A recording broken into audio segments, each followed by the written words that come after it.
నందిగామలో విధ్వంసక పాలనను నిదర్శనం రాజశేఖర రెడ్డి విగ్రహాన్ని తొలగించడం. డాక్టర్ మొండితోక జగన్మోహన్ రావు అర్ధరాత్రి ముసుగులు వేసుకుని రాజశేఖర రెడ్డి విగ్రహాన్ని తొలగించడం దుర్మార్గమన్న దేవినేని అవినాష్. ఇసుక లిక్కర్ వాటాల్లో ఇరువురు ముఖ్య నేతలు కొట్లాడుకునేది నియోజకవర్గ ప్రజలకు తెలుసని హాట్ కామెంట్స్.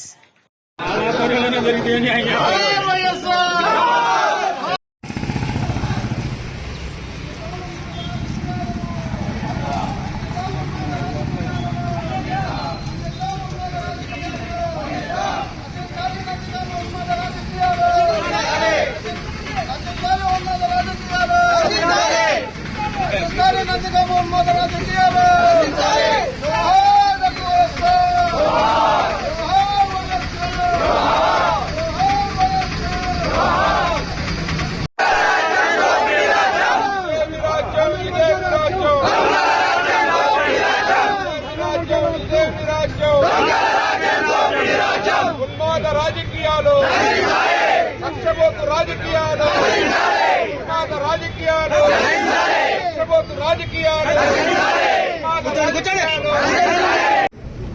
కోర్టు దృష్టికి తీసుకెళ్తే మేము ఆ విగ్రహం తొలగించమని చెప్పిన అధికారులు దొంగల్లాగా చట్టానికి వ్యతిరేకంగా నిన్న రాత్రి ఆయన విగ్రహం తొలగించారు.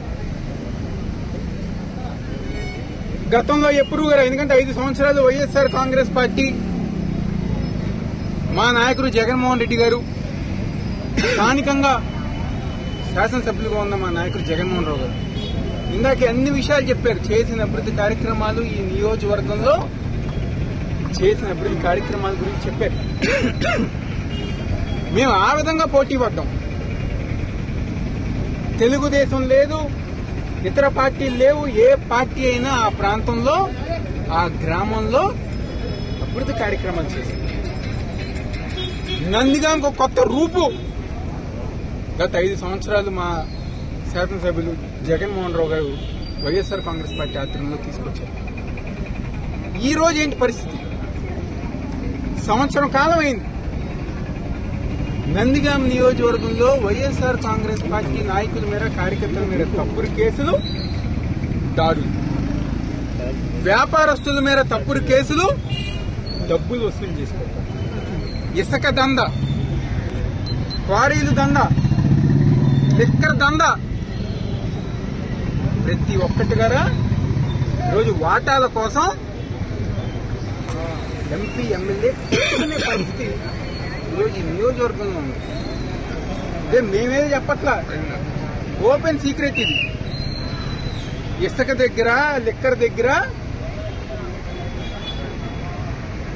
పార్లమెంట్ సభ్యుడు కానివ్వండి, ఈ నియోజకవర్గ ఎమ్మెల్యే కానివ్వండి, వాటాల విషయంలో తేడా వచ్చిందని చెప్పని ప్రతి ఒక్కరు గారు మాట్లాడారు. ఇంకో పక్క మీరు ఏదైతే హామీలు ఇచ్చారో సూపర్ 6 హామీలు అవి నెరవేరుస్తారు. కాబట్టి ప్రజానికం దృష్టి ఏదో రకంగా మళ్లించాలని చెప్పిన ఉద్దేశంతో ఇలాంటి చిల్లర రాజకీయాలు ఈరోజు కూటమి ప్రభుత్వం ఆధ్వర్యంలో జరుగుతాయి. రాజశేఖర రెడ్డి గారి బొమ్మ తీసేస్తే, రాజశేఖర రెడ్డి గారి పేరు తీసేస్తే, రోడ్ చేస్తే జగన్మోహన్ రెడ్డి గారి పేరు పగలగొడితే, జగన్మోహన్ రెడ్డి గారి పేరు తీసేస్తే, ఆయన బొమ్మ పగలగొడితే ఏమవుతుంది? ప్రజల గుండెల్లో రాజశేఖర రెడ్డి గారు ఉన్నారు, జగన్మోహన్ రెడ్డి గారు ఉన్నారు. ప్రజలు గుండెల్లో ఉన్నారు. ఆ పేరు మీరు చెరపలేరు కదా.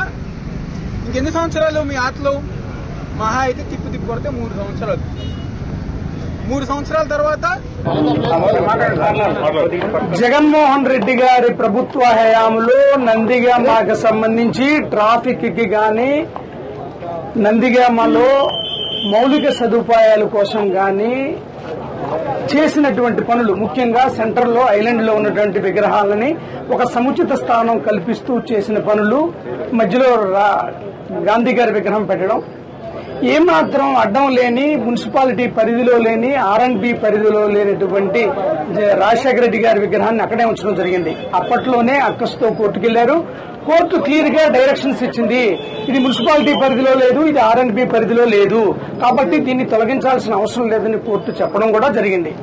దరిమిలా ప్రభుత్వం మారిన తర్వాత నందిగామ మున్సిపాలిటీలో వాళ్ళు ఒక తీర్మానం చేసి రాత్రికి రాత్రి తొలగిద్దామని ప్రయత్నం చేశారు. మేము హైకోర్టుకి వెళ్ళిన వెంటనే స్టాండింగ్ కౌన్సిల్ సభ్యులు కానీ వాళ్ళు కానీ తీయొద్దని చెప్పిన టైంలో ఆగారు. ఆగిన తర్వాత ఆ కోర్టులో అది అలాగే నడుస్తుంది. 10 రోజుల క్రితం కోర్టులు కూడా హైకోర్టు కూడా స్టాండింగ్ కౌన్సిల్ చెప్పిన మాట ఏంటంటే మేము రాజశేఖర రెడ్డి గారి విగ్రహం జోలికి వెళ్ళట్లేదని క్లియర్ గా చెప్పారు. రాత్రికి రాత్రి వ్యతిరేకంగా చట్ట వ్యతిరేకంగా ఎవరికి చెప్పకుండా నోటీసులు ఇవ్వకుండా ఈ రాష్ట్రానికి ఉమ్మడి రాష్ట్రానికి ముఖ్యమంత్రిగా ఉండి ప్రజలందరికీ ఎంతో మేలు చేసి అభివృద్ధిని సంక్షేమాన్ని కాంచినటువంటి రాజశేఖర రెడ్డి గారి విగ్రహాన్ని రాత్రికి రాత్రి తొలగించారు. కోర్టుకి తొలగించమని చెప్పి కూడా చెప్పారు. అడిగినప్పుడు మున్సిపాలిటీ వాళ్ళు మేము తీర్మానం చేశామని రాత్రి చెప్పారు. ఎవరికి తెలియకుండా మాకు తెలిసిన వెంటనే అడిగినప్పుడు అంతకుముందు వీళ్ళు చెప్పిందంటే హైకోర్టులో మేము రాజశేఖర రెడ్డి గారి విగ్రహానికి వెళ్ళమని చెప్పారు. ఇంతకుముందే హైకోర్టు ఇది మున్సిపాలిటీ పరిధిలో కానీ ఆర్ఎన్బి పరిధిలో కానీ లేదు, రెవెన్యూ పరిధిలో ఉంది, లోన్ ఉంది కాబట్టి దీన్ని కదిలించాల్సిన అవసరం లేదని చెప్పారు. ఇప్పుడు ఎందుకు చేశారంటే ఇది ఉన్మాద రాజకీయం, ఉన్మాద పరిపాలన. ఇది పూర్తిగా ఉన్మాద స్థాయికి వెళ్ళిపోయింది. రాజకీయాలు కానీ పరిపాలన కానీ ఏ స్థాయికి వెళ్ళింది? ఉన్మాద స్థాయికి. అంటే తెలియదు అన్నమాట ఏం చేయాలో ఏంటి. ఎందుకని మనం ప్రజల్ని మోసం చేశాం. మనం ఇవన్నీ చేస్తామని చెప్పి రకరకాలుగా చెప్పి ప్రజల్ని మోసం చేసి గెలిచిన తర్వాత ఏం చేయాలో తెలియదు కదా. అధికారం ఎలా ఉపయోగిస్తున్నారనే దానికి చిన్న ఉదాహరణ. అసలే కోతి, ఆ కోతి కళ్ళు తాగింది, ఆ పైన నిప్పు దొక్కింది, దాని తోక తెగింది, దానికి దెయ్యం పట్టింది. ఎట్లా ప్రవర్తిస్తుంది ఆ కోతి? అసలేదు కోతి. కోతి అంటే ఏం చేస్తాం మనం చెప్తాం కదా. దానికి ఏం పట్టింది? దెయ్యం పట్టింది. దెయ్యం పట్టిన తర్వాత దానికి ఏం చేసింది? కళ్ళు తాగింది. కళ్ళు తాగిన తర్వాత ఏం చేసింది? నిప్పు దొక్కింది. దురదృష్టవశాత్తు తోక తెగింది. ఏం చేస్తుంది? ఇదే ఉన్మాద పరిపాలన, ఉన్మాద చర్యలు.